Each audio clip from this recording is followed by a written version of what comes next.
इधर क्या हुआ, आज सुबह हुई, माता द्रौपदी देख रही हैं कि आज सूरज चढ़ आया, मेरे बेटे सो के नहीं उठे।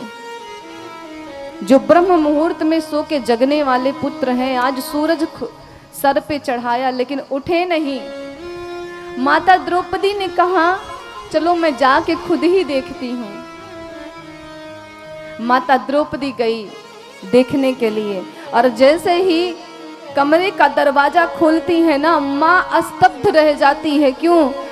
आज वह उस कक्ष में रक्त की धार बह रही थी, 5-5 बेटों की मृत शरीर पड़ी थी।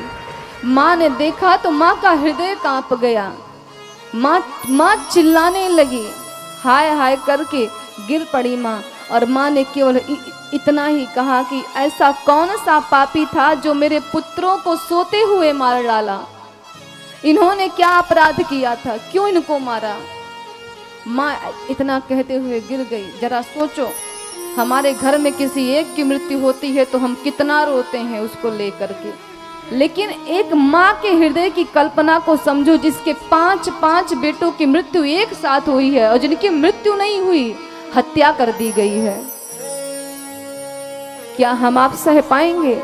हमें लगता है कि हम आप जीते जी मर जाएंगे। और आज यही स्थिति माता द्रौपदी के साथ हुई। माता रो रही है, चित्कार रही है कि हे प्रभु, वो कौन सा पापी था जिन्हें मेरे पुत्रों को मारते समय तनिक भी दया नहीं आई, मार डाला, काट दिया शीश ही।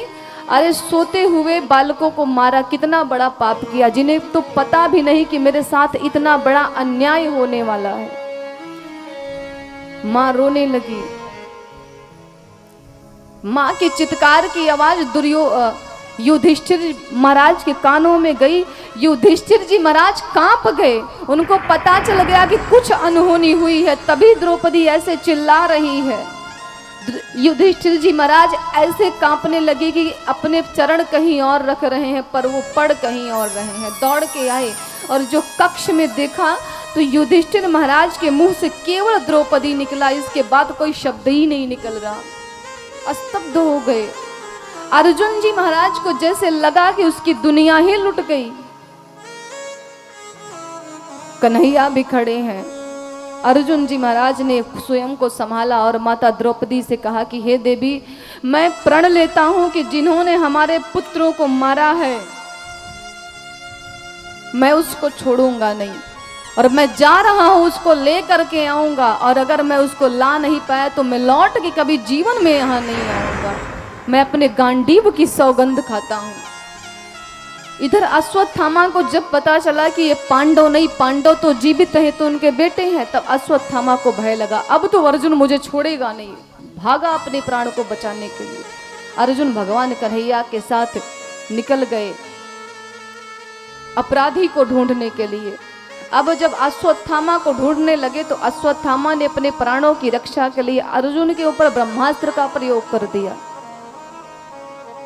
अर्जुन जी महाराज ब्रह्मास्त्र के प्रभाव से छटपटाने लगे तो कन्हैया ने रक्षा की। अंत में अश्वत्थामा को पकड़ा और बालों से खींचते हुए ले गए, द्रौपदी मैया के चरणों के समक्ष पटक दिया और कहा, द्रौपदी यही है तेरे पुत्रों का हत्यारा, अब बता मैं इसको कौन सा दंड दूं।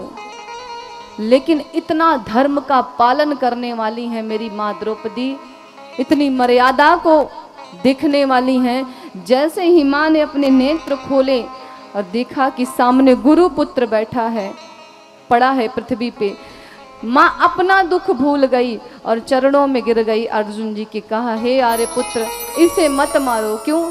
ये तुम्हारा गुरु पुत्र है, तुम्हारे गुरु का बेटा है, मत मारो इसे।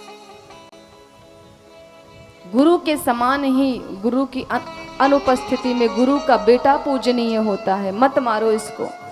अर्जुन ने कहा, मैं नहीं छोड़ूंगा। क्यों? अपराधी है ये। माँ ने कहा, धर्म नहीं होगा, ये अधर्म होगा। ये धर्म की कोई मर्यादा नहीं कि आप अपने गुरु के पुत्र का वध करेंगे। और हे नाथ, इसके तो पिता की भी मृत्यु हो गई है, इसकी माँ अकेले बची है। अगर इसको भी मार दोगे तो इसकी माँ कैसे जीवित रहेगी? ध्यान दीजिएगा।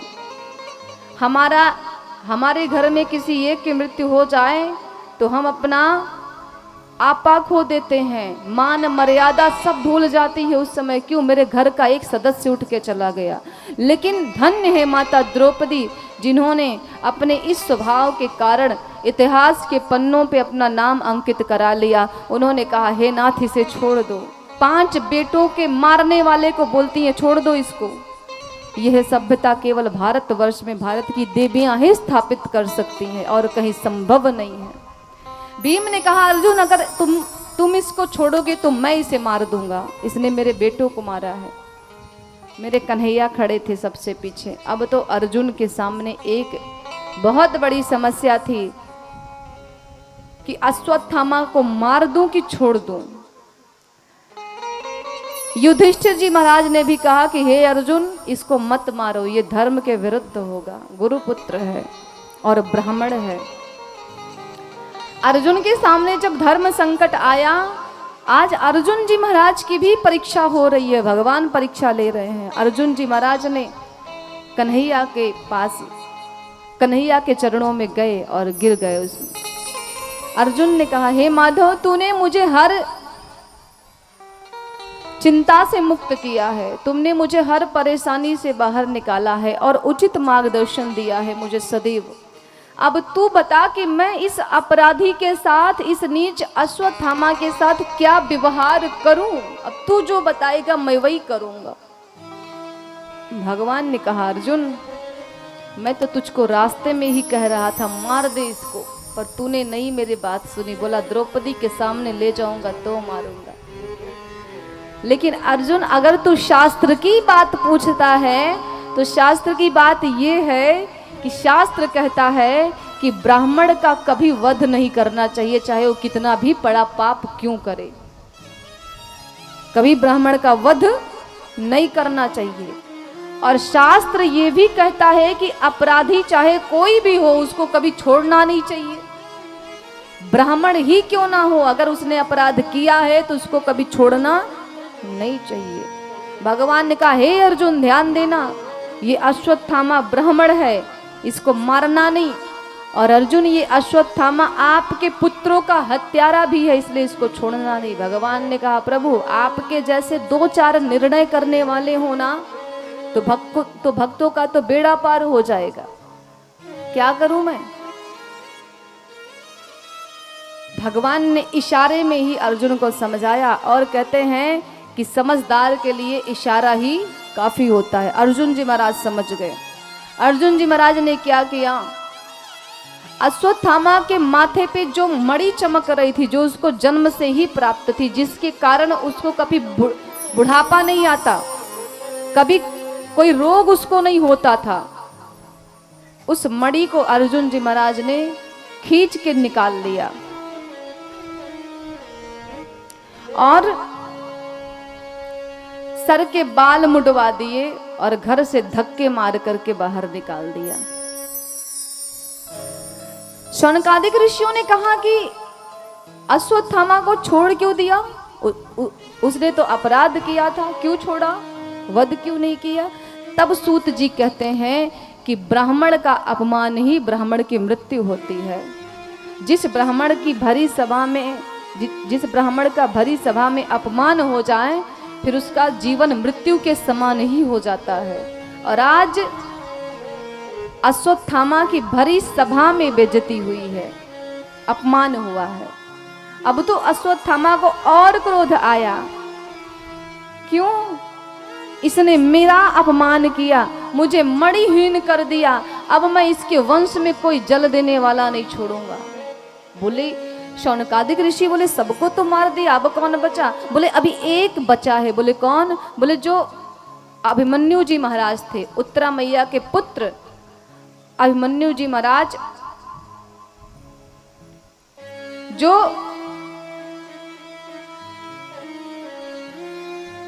युद्ध में मारे गए थे, उनकी पत्नी गर्भ से है और उसी गर्भ को नष्ट करने के लिए आज अश्वत्थामा ने ब्रह्मास्त्र का प्रयोग कर दिया। अभिमन्यु जी की पत्नी का नाम है उत्तरा मैया। उत्तरा मैया के गर्भ पे अभिमन्यु जी महाराज ने अश्वत्थामा ने प्रहार कर दिया ब्रह्मास्त्र का गर्भ पे कि गर्भ नष्ट हो जाए, और जब गर्भ नष्ट हो जाएगा तो कोई बचेगा ही नहीं इसके वंश में। अब जब ब्रह्मास्त्र का प्रहार किया तो उत्तरा मैया उस ब्रह्मास्त्र के प्रहार से छटपटाने लगी।